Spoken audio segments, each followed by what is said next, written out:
Hello and welcome. Today we're going to do a bit of a field trip, heading up looking for an area for a winter field day. Hi, I'm Wayne and this is ham radio out and about. This is a bit backwards. I was going to start this as I was driving up and get some footage on the way up.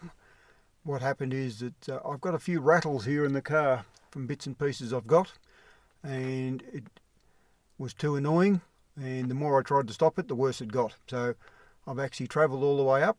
I have taken some footage on that I could, although once we got onto the dirt it was very corrugated, so what the video and footage of that's like, we'll have to wait and see. But okay, so where I'm coming, it's a spot. We're in Victoria, Australia. We're up in southeastern corner, and it's the Alpine National Park. And whatever, let me turn that off. And where I've stopped is a spot called McFarlanes Saddle. Now, traditionally a saddle is a low point. At the back end of this video I'll include a flyover to give you an idea why I've chosen this spot. The winter field day is a VHF UHF contest, and I'm aiming at operating 6'2" and 70 centimetres from up here.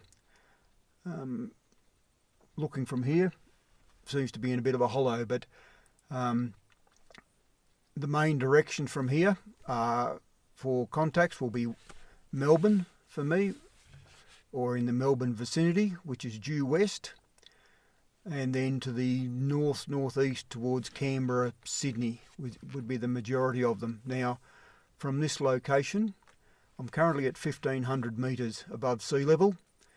The highest point to the west of me is Mount Baw, a similar height, but it's to the southwest, so I have a clear shot towards Melbourne and South Australia if that's open that way. To the northeast, there's nothing from here until Mount Hotham, Kosciuszko National Park. Canberra and Sydney are just to the eastern side of that point. And southwards towards Tasmania, I have one high point which is, I suppose, a kilometre, 2 kilometres away, which rises another 150 metres above me, which is Mount Wellington. It's closed off during winter, so you can't get into it. Once you go past Mount Wellington, it drops off to sea level. It's a very steep drop off, as it is to the north. A few hundred metres north of me, it drops off, I don't know, 700-800 metres. It drops off into a big valley. It does rise up and down, and similar to the west, it stays around 1,400 metres for a little while and then drops off significantly. So what the plan for today is to put up a quick yagi. I bought a 2-metre yagi with me. It's a bit of a trial to see what this antenna's like.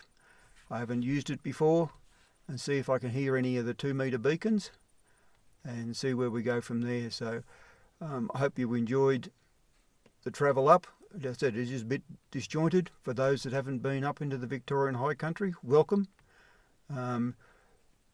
If I can't turn this camera around. Towards the end of the footage you'll see a lot of dead trees. These are all dead snow gums. There's been a fire through here a long time ago, and snow gums don't recover from fire. So all the lower growth is the new snow gums shooting from the base of them. The tops die, the underground side continues to grow. So what I'm planning to do now, we'll pull out. I'm going to have a quick cuppa after travelling up here. It's only 120, 130k from home, but it has taken me 2.5 hours. It is a slow trip. And whether it is actually usable for the winter field day, which is June 20th-ish, I think, will depend on the weather. There has been, by the look of the road being wet in places, there has been a small fall of snow in the last few days, but it's melted and disappeared.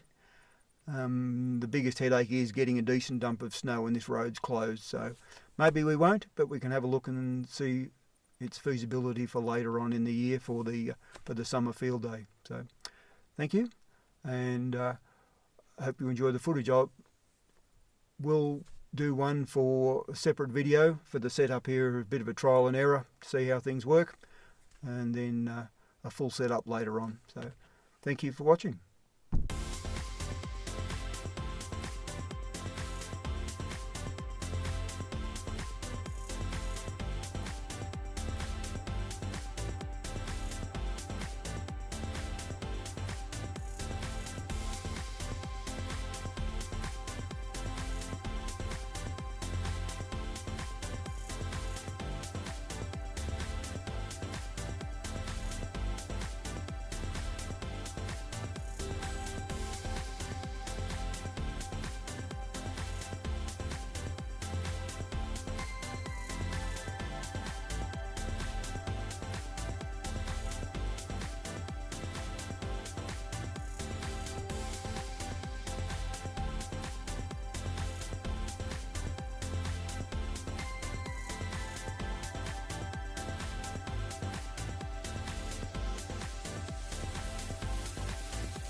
The other antenna in the background is it's a bit of a suck and see day today. We're up at a place called McFarlanes Saddle, with 1,500 metres above sea level, and all I've done is put a little 7-element 2-metre yagi, just basically pull it apart.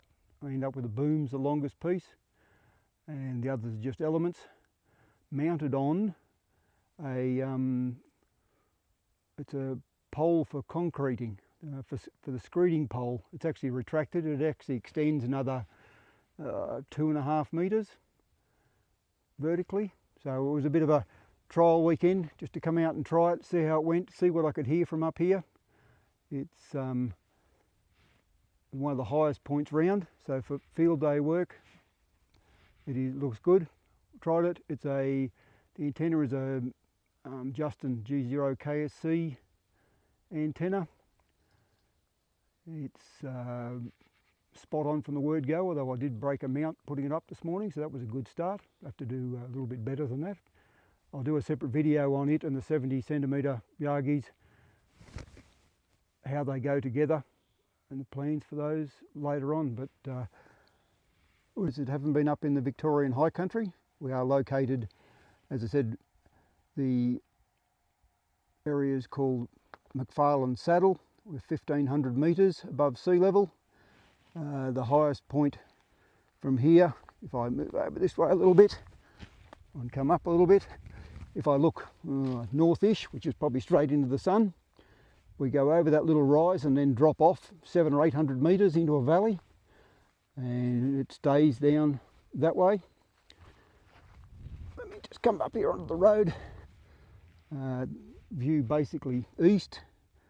Again, stays up at this height for a little bit. If I come round to the south, the highest point here is just there. It's 150 metres higher than what I am. That's Mount Wellington. It gets closed off over winter and it's difficult to get to, very rocky, lots of slash tyres getting up on there. But you can see, well, on a clear day I think you can really see Tassie. It just drops straight off from there down. We're not that far from the coast, but it's just a fair drop. If I come around a bit further, looking for VHF, slight rise there and one to the right, which I can't get up on top of either of those. But the gap in behind that tree there is looking due west, and for me that's Melbourne for VHF. So there is a gap in the hill, and it drops off. So we'll come and try this at a later date. The gum trees are called snow gums around here. It has snowed in the last couple of days by the road. It's melted and gone again. We're back to dust. The dead trees are also snow gums for those that haven't been up and around them. Fires have gone through, kills off the upper part, and all that new growth you can see below it is shooting from the base of those snow gums. So they don't kills off the top, but they have must be a rhizome or whatever you would like to call it underneath them, and they resprout and regrow. So you don't lose them, you just end up with what looks like acres and acres of dead trees. If we go over here, it just looks like a bad crew cut. They don't get very high. It does get very windy up here. It also gets very cold, and it won't be long and it may be closed off for winter. They don't close the gates, but the roads themselves are closed. I've picked this spot, one, because there's a reasonably flat area to set up in, and two, there are toilets just over here. One of the few over here if you do get desperate for things. There is a slight rise just there and then it drops off again. So it's a really interesting area. I've tried 2 metres this morning. I can hear a couple of the more local beacons, but we're only speaking 100, 150 kilometres. I can't hear anything from Tassie or Melbourne or even Canberra in that direction. So could be conditions. We've put out a few calls on 2 metres, but no response. But it is 11 o'clock, so probably definitely not the right time of day. So